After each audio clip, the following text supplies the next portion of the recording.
بسم اللہ الرحمن الرحیم۔ شروع اللہ کے نام سے جو بڑا مہربان نہایت رحم والا ہے۔ آج کی ویڈیو میں ہم ذکر کریں گے حضرت عیسیٰ علیہ السلام کا معجزہ۔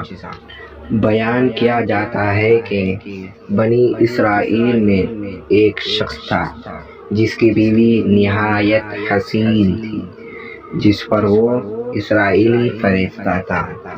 چنانچہ جب اس عورت کا انتقال ہو گیا تو اس اسرائیل کو بڑا قلق ہوا اور ایک مدت تک وہ اس عورت کی قبر پر بیٹھا روتا رہا۔ اتفاقاً حضرت عیسیٰ علیہ السلام کا ادھر سے گزر ہوا تو انہوں نے اس اسرائیلی کو پریشان دیکھا۔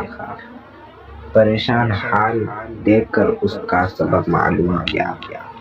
جب اسرائیلی نے اپنا واقعہ بیان کیا تو حضرت عیسیٰ علیہ السلام نے دریافت فرمایا، کیا تو چاہتا ہے کہ میں اس کو تیرے لیے زندہ کر دوں؟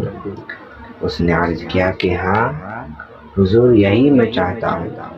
چنانچہ جب حضرت عیسیٰ علیہ السلام نے اس قبر کے مردے کو آواز دی تو قبر سے ایک حبشی غلام جس کے ناک کے نتنوں، آنکھوں اور جسم کے دوسرے سوراخوں سے آگ کی لپٹیں اٹھ رہی تھی، حضرت عیسیٰ علیہ السلام کو دیکھتے ہی غلام نے کلمہ پڑھا کہ لا الہ الا اللہ عیسیٰ روح اللہ۔ اسرائیلی نے یہ دیکھ کر عرض کیا، حضور مجھ سے غلطی ہو گئی، میری بیوی کی قبر تو دوسری ہے۔ یہ سن کر حضرت عیسیٰ علیہ السلام نے حبشی کو حکم دیا کہ تم اپنی قبر میں واپس ہو جاؤ۔ چنانچہ وہ مردہ ہو کر گر گیا اور اس کی قبر کو مٹی سے چھپا دیا گیا۔ پھر حضرت عیسیٰ علیہ السلام نے اس دوسری قبر کی جانب توجہ فرمائی اور حکم دیا کہ اے صاحب قبر، اللہ کے حکم سے زندہ ہو جا۔ چنانچہ قبر پھٹی اور اس سے ایک عورت سر سے گرد جھاڑتی ہوئی باہر آ گئی، جس کو دیکھ کر اسرائیلی بولا کہ یا روح اللہ، میری بیوی یہی ہے۔ اور حضرت عیسیٰ علیہ السلام کے حکم سے وہ اسرائیلی اپنی بیوی کو ہمراہ لے کر واپس ہونے لگا، مگر عرصے سے جاگا ہوا تھا، اس لیے اس پر نیند کا غلبہ ہو گیا اور اس نے بیوی سے کہا کہ تیری قبر پر گریے وزاری اور بیداری نے مجھے ہلاک کر دیا ہے، اس لیے میں چاہتا ہوں کہ کچھ دیر آرام کر لوں۔ بیوی کہنے لگی کہ ہاں آپ آرام کر لیجئے۔ چنانچہ وہ اسرائیلی بیوی کے دانوں پر سر رکھ کر سو گیا۔ اتنے میں ایک گھوڑے پر سوار ایک شہزادے کا ادھر سے گزر ہوا جو اپنے زمانے کا یکتا حسین تھا، جس کو دیکھ کر شہزادی از خود فرشتہ ہو گئی اور اس کا دل قابو میں نہ رہا۔ اس نے شوہر کا سر زانوں سے نیچے رکھا اور فرط محبت و غلبہ عشق سے مجبور ہو کر شہزادے کے سامنے جا کھڑی ہوئی۔ ادھر جیسے ہی شہزادے کی نظر اس پر پڑی، وہ بھی اس کو دیکھ کر اس پر فرشتہ ہو گیا اور عورت کی خواہش پر اس کو اپنے گھوڑے پر بٹھا کر لے گیا۔ چنانچہ اس کے شوہر نے بیدار ہو کر جب اپنی بیوی کو نہ پایا تو نہایت پریشان ہوا اور اس کے ملنے کی تدبیر سوچنے لگا۔ سوچتے سوچتے آخر اس کے نشان قدم پر چل کر اپنی بیوی کو تلاش کر لیا، جو شہزادے کے پاس پہنچ چکی تھی۔ اس کو دیکھ کر اسرائیلی نے شہزادے سے عرض کیا کہ یہ میری بیوی ہے، آپ اس کو چھوڑ دیجئے۔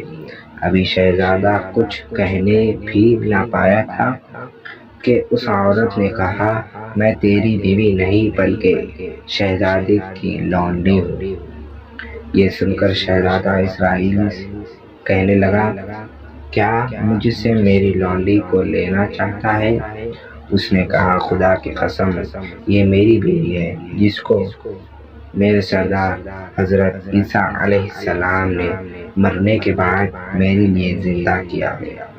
ابھی یہ گفتگو ہو رہی تھی کہ اتفاقاً حضرت عیسیٰ علیہ السلام بھی وہاں تشریف لے آئے، جن کو دیکھ کر اسرائیلی کہنے لگا یا روح اللہ، کیا یہ میری وہ بیوی نہیں ہے جس کو آپ نے میرے لیے زندہ کیا ہے؟ حضرت عیسیٰ علیہ السلام نے فرمایا کہ ہاں یہ وہی ہے۔ یہ سن کر عورت کہنے لگی کہ یا روح اللہ، یہ شخص جھوٹا ہے، میں تو اس شہزادے کی لونڈی ہوں۔ حضرت عیسیٰ علیہ السلام نے فرمایا کیا تو وہ عورت نہیں جس کو میں نے اللہ تعالیٰ کے حکم سے زندہ کیا ہے؟ عورت نے کہا یا روح اللہ، بخدا میں وہ نہیں ہوں۔ اس کے بعد حضرت عیسیٰ علیہ السلام نے فرمایا جو جان خدا کے حکم سے میں نے تجھے دی ہے اس کو واپس کر دے۔ یہ سنتے ہی وہ عورت پھر مردہ ہو کر گر پڑی، اور حضرت عیسیٰ علیہ السلام فرمانے لگے کہ جو شخص ایسے آدمی کو دیکھنا چاہے جو کافر مرا تھا اور زندہ ہو کر ایمان لایا تو وہ اس حبشی غلام کو دیکھ لے جو پھر ایمان کی حالت میں مرا ہے، اور جو کوئی ایسے شخص کو دیکھنا چاہے جو مومن مرا تھا پھر اللہ نے اس کو زندہ کیا اور وہ کافر ہو کر حالت کفر میں مر گیا تو وہ اس عورت کو دیکھ لے۔ اس واقعہ کو دیکھ کر اسرائیلی نے قسم کھائی اب کبھی نکاح نہ کروں گا، اور میدانوں کی طرف نکل گیا جہاں اللہ تعالیٰ کی عبادت میں مصروف رہ کر اسے موت آ گئی۔ اللہ تعالیٰ اس پر رحم فرمائے۔ حاصل ہمیں یہی ہے، نبی اور رسول کے اقرار و انقرار کا نتیجہ اس حکایت سے ظاہر ہوتا ہے، اور سبق ملتا ہے کہ کامیابی اپنے نبی صلی اللہ علیہ وسلم کی اطاعت و محبت سے ہی مل سکتی ہے۔